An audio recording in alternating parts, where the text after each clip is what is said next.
अस्सलाम वालेकुम। Choice news खुसूसी report में आपका खैर मकदम है। आप हैं Choice News chief editor Mohammad Mahmood Azhar के साथ। पेश खिदमत है ये खुसूसी रिपोर्ट।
क्या थोड़ा बोल रहा हूँ ना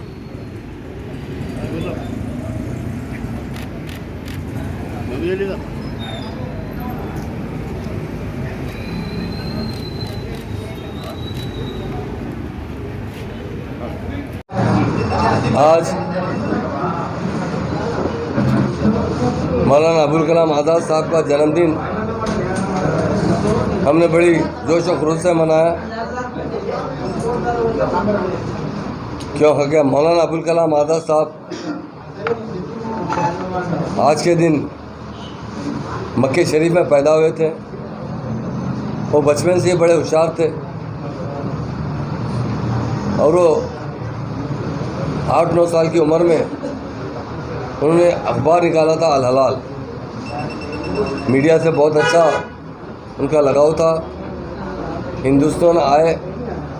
हिंदुस्तान आने के बाद आज़ादी में पंडित जवाहरलाल नेहरू के साथ, गांधी जी के साथ शरीक हुए। सबसे कम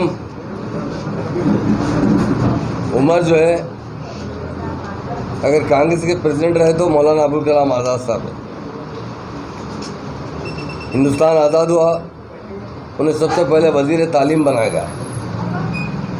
इसीलिए आज उनकी याद में तालीमी मदरसों में, पॉलिटिकल लीडरों में एक जोश पाया जाता है क्योंकि तालीम सबसे अहम चीज़ है और सारे हिंदुस्तान में तालीम पर तवज्जो देने वाले कोई लीडर है और ख़ास तौर से माइनॉरिटीज़ के, वो KCR साहब है। इसलिए कह रहा हूँ, हमारी स्टेट में 50 साल कांग्रेस ने हुकूमत की, 18 साल तेलुगु देशम ने हुकूमत की, पर कभी भी वो तालीम पर तवज्जो नहीं दिए। क्योंकि 50 साल दौर में कांग्रेस और तेलुगु देशम 18 साल 68 साल दौर में हमारी स्टेट में 12 रेजिडेंस स्कूल से ज़्यादा नहीं खुले थे जो मामूली नौइयत के थे, जिसमें ना टीचर्स थे ना स्टूडेंट्स थे। हमारे CM साहब तेलंगाना मूवमेंट में कहा करते थे, आज मुसलमान गरीब है, अगर मुसलमान पंचर बनाते हैं, मुसलमान होटलों में प्यालियाँ धोते हैं, पान के डब्बों पर काम करते हैं, किराने के दुकानों में पुड़ियाँ बनाते हैं, इसलिए कि उन्हें तालीम नहीं दी गई। अगर 50 साल तालीम देते होते तो मुसलमान तो गरीब तो रहता है इंसान, पूरे के पूरे तो दौलतमंद नहीं होते, मत तालीमी याफ्ता होता था। ये तालीमी याफ्ता जब होता तो शऊर जागता उसमें। तालीम सबसे अहम चीज़ है। मगर हमारे CM साहब ने जिस तरह उनका जहन था उसी तरह उन्होंने काम किया। आज 204 रेजिडेंशियल स्कूल काम कर रहे हैं, उसे अपग्रेड किया गया इंटरमीडिएट। अभी सीएम साहब ने ऐलान किया कि रेजिडेंशियल स्कूल के बच्चे जहाँ तक तालीम हासिल करेंगे, चाहे वो इंजीनियर बने या डॉक्टर बने, चाहे वो फॉरेन जाकर पढ़ना चाहते हैं, चाहे वो साइंटिस्ट बने, उन्हें हर तरीके से हुकूमत सपोर्ट करती रहेगी। इस मरतबा 11 बच्चों को MBBS में दाखिला मिला है।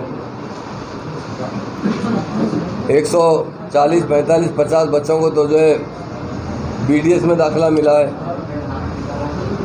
एक बच्चे को तो पायलट का दाखिला मिला है। तकरीबन 1500 बच्चे इंजीनियरिंग में दाखिला मिला है। ये वो बच्चे दौलतमंद घराने के बच्चे नहीं हैं, ये वो बच्चे जिनके माँ बाप पंचर बनाते थे, जिनके माँ बाप खेत में काम करते थे, जिनके माँ बाप होटलों में प्यालियाँ धोते थे। सीएम साहब ने उनके बच्चों को डॉक्टर बनाने के लिए आगे जहाँ तक तालीम हासिल कर सकते हैं वहाँ तक मदद करने के लिए सीएम साहब ने ठान ली है। मैं एक बात बताता चलूँ, आज से 1 महीना पहले महबूब नगर का टेमरिस स्कूल का बच्चा बेगमपेट पॉलिटेक्निक कॉलेज में दाखिला लिया। जब दाखिला लेने के बाद पता चला कि यहाँ पर 35 लाख रुपए फीस है, वो बड़ा परेशान हुआ। वहीं पर एक मोहसिन साहब हमारे लीडर रहते हैं, वो बच्चे को लेकर मेरे पास आए। मैंने कहा फिक्र मत कीजिए, हम सीएम साहब से गुजारिश करेंगे। जब मैंने खुद जाकर सीएम साहब से जिक्र किया, रात दिन मेहनत करते हैं, पर उसके बाद उन्हें 2 वक्त की रोटी बराबर नहीं मिली। उन्हें मैं अच्छी से अच्छी तालीम दिलाने के लिए हुकूमत से जितना भी पैसा हो सके मैं खर्चने के लिए तैयार हूँ। आप देखिए और बच्चे भी पढ़ना चाहते हैं। इससे पहले भी सीएम साहब ने सलमान नाम की लड़की की, जो जाहिद अली भाई जो सियासत के एडिटर है चीफ, वो उसकी मदद किया करते थे। मगर जब इसका दाखिले का मसला आया, दुबई में जाके एडमिशन लेने का मसला आया, तो हमारे सीएम साहब ने 35 लाख रुपए उस बच्ची को भी दिया। मेरा बोलने का मतलब यही है, 9 साल 4 महीने के अंदर हमारे सीएम साहब ने जो काम किया, उसकी मिसाल हिंदुस्तान में नहीं मिलती। लोग आज बजट की बात करते हैं, मैं कहता हूं कि आने वाले टाइम 4000 ने 5000 करोड़ से ज़्यादा बजट खर्चा करके बताएंगे। अरे पैसा अगर किसी के पास है तो तेलंगाना गवर्नमेंट के पास है, दिल है किसी के पास। लोग कहते हैं कि 56 इंच का सीना, 56 इंच के सीने की ज़रूरत, 6 इंच का दिल अच्छा होना चाहिए। वो 6 इंच का दिल अगर नरम दिल किसी के पास है तो वो केसीआर साहब के पास है। कई स्कीम्स हमारे हैं जो इलेक्शन मैनिफेस्टो में डिक्लेयर नहीं किए गए, क्योंकि हमको शर्म आती है बार बार इलेक्शन मैनिफेस्टो में ये करेंगे ये करेंगे। लोग छोटी छोटी बातें कर रहे हैं, बच्चों को PhD करा देंगे। अरे एक प्रोफेसर 5-6 साल में 4-5 बच्चों को PhD करा सकता है, 7-8 तक जा सकता है। हम तो चाहते हैं कि हज़ारों लाखों बच्चों को तालीम में फ़ायदा पहुँचे। ओवरसीज स्कॉलरशिप आप देख लीजिए, गरीब आदमी का बच्चा अमेरिका ऑस्ट्रेलिया जाकर नहीं पढ़ सकता। अगर उसको पढ़ाने वाला कोई शख्स है तो वो केसीआर है। आज 3300 बच्चे अमेरिका जाकर, ऑस्ट्रेलिया जाकर, लंदन जाकर पढ़ चुके हैं और वहाँ पढ़ भी रहे हैं। सीएम साहब ने उसके लिए तकरीबन 440-50 करोड़ का खर्चा किया है। सीएम साहब हमें चाहते हैं कि हमारे जो मुसलमान हैं वो गुर्बत की सतह से थोड़ा आगे निकले। एक बार मैं भी था मीटिंग के अंदर, हमारे IAS अफसरों ने कहा कि साहब ये 20 लाख की रकम बड़ी रकम है, हमें बच्चे तालीम हासिल करेंगे, जब वो मुलाजिमत करेंगे तो जब बाद में लेंगे।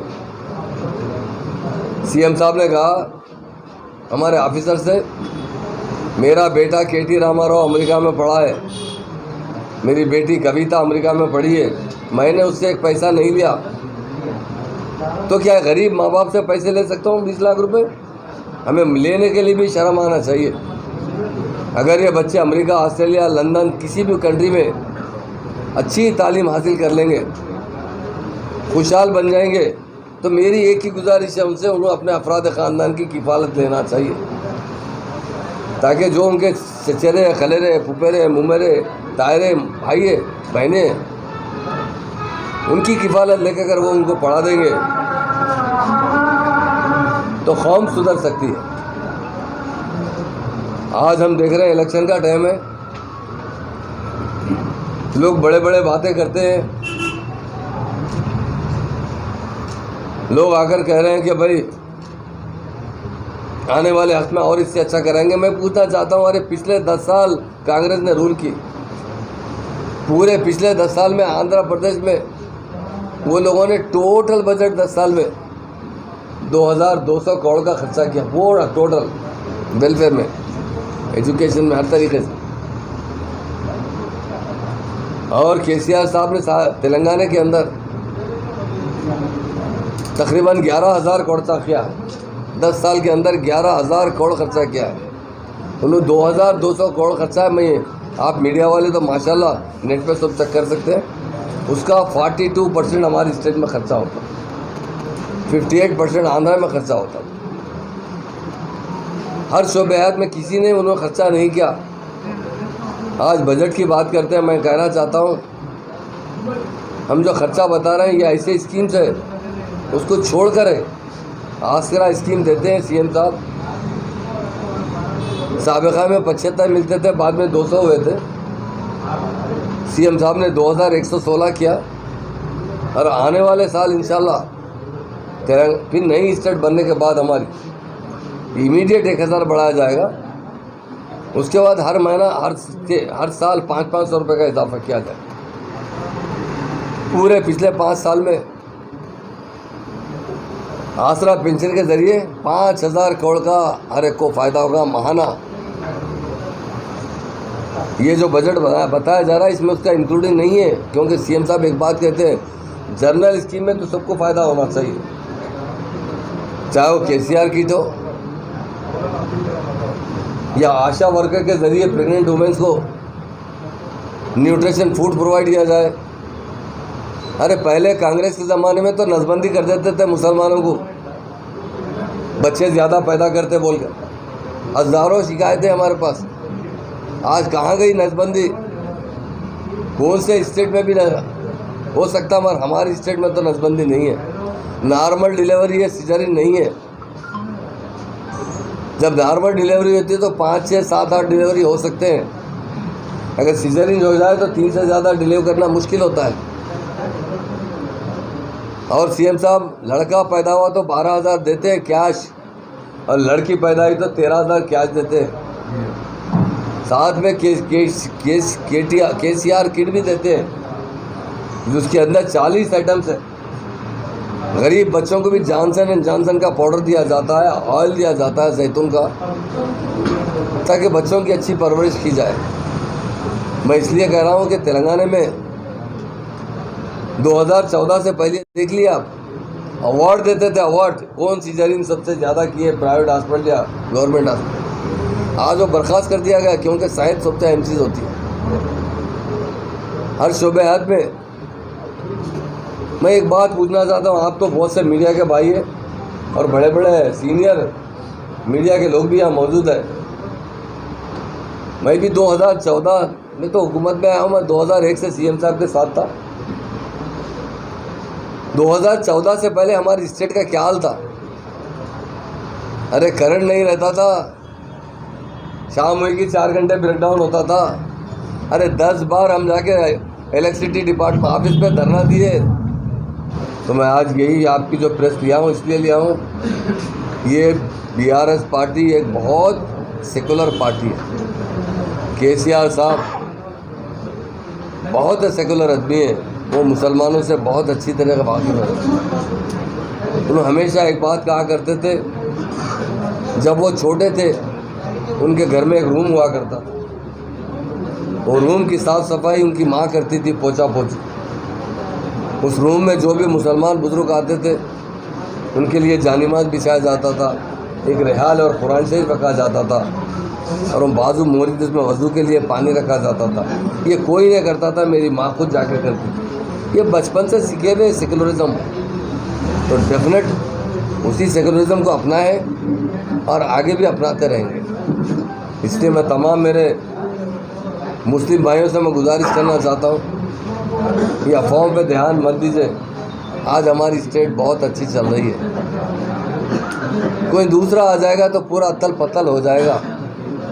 जैसा 9.5 साल से हुकूमत चली इसी तरह चलने दीजिए, सभी की तरक्की होगी, उसमें मुसलमानों की भी तरक्की होगी।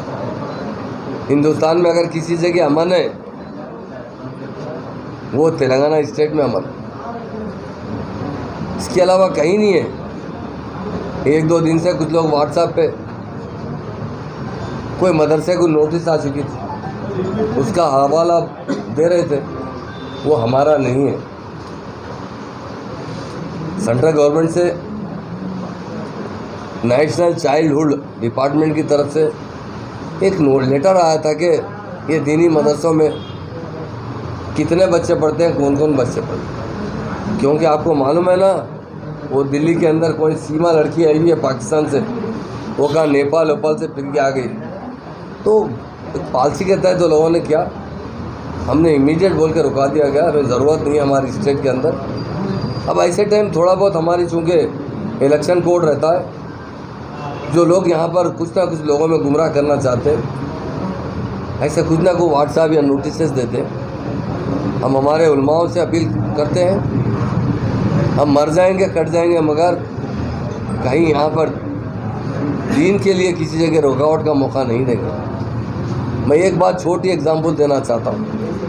हमारे जो रेजिडेंशियल स्कूल है 204, उसमें मुकम्मल दीन की तालीम दी जा रही है, नहीं दी जा रही है, आप देख लीजिए। हिंदुस्तान में किसी स्टेट में मॉडर्न एजुकेशन के साथ दीनी तालीम नहीं दी जाती।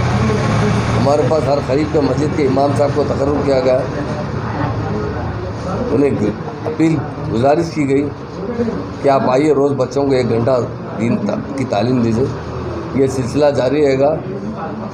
सीएम साहब इस मज़हब से भी मोहब्बत करते हैं, मुसलमानों से भी मोहब्बत करते हैं। इस खुसूसी रिपोर्ट को हमारे नुमाइंदे मीर हैदर अली ने आप तक पहुंचाया। अब Choice News chief editor Mohammad Mahmood Azhar को इजाजत दीजिए।